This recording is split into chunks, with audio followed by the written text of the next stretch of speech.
શહેરના કાપોદ્રા વિસ્તારમાં સગા બાપે 18 વર્ષની દીકરી સાથે શારીરિક અડપલા કર્યા છે। પિતાએ ગંદી હરકતો છેલ્લા 4 દિવસથી કરતો હતો। છેવટે માતા વતનથી આવતા દીકરીએ પિતાની હરકતોની વાત કરી। આથી માતાએ કાપોદ્રા પોલીસમાં ફરિયાદ નોંધાવતા પોલીસે નરાધમ પિતાની ધરપકડ કરી છે।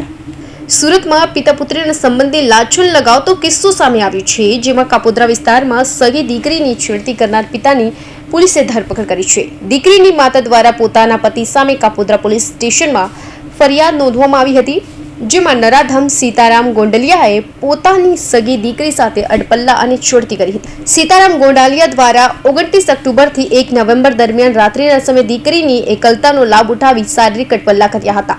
દીકરીએ પોતાની માતાને આ બાબતે વાત કરતા માતાના પગ તળેથી જમીન ખસી ગઈ હતી અને દીકરીની માતાએ કાપોદ્રા પોલીસ સ્ટેશનમાં ફરિયાદ નોંધાવતા તત્કાલિક કાપોદ્રા પોલીસે ગુનો નોંધી નરાધમ પિતા સીતારામ ગોંડલિયાની ધરપકડ કરી સળિયા પાછળ ધકેલી દીધો છે।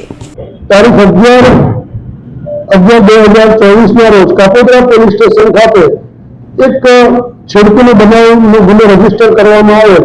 આ ગુનાના કામે હકીકત એવી છે કે ફરિયાદી શ્રી પોતે પોતાના વતનમાં કોઈ કારણસર ગયેલ હોય અને તેઓની 2 દીકરી ઘરે હોય તે જ અનુસંધાને દીકરીનો જે પાલક પિતા એ દીકરીની છેડતી કરેલ હોય અને તે અનુસંધાને ગુનો રજીસ્ટર કરવામાં આવેલ।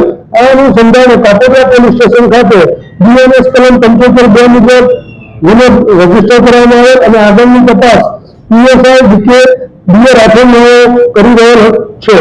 આ ગુનાના કામે આરોપી સીતારામ ભરતભાઈ ગોંડલિયાને તાત્કાલિક ધરપકડ કરવામાં આવેલ અને તેઓને નામદાર કોર્ટમાં રજૂ કરતા હાલ આરોપી કોર્ટ કસ્ટડીમાં છે।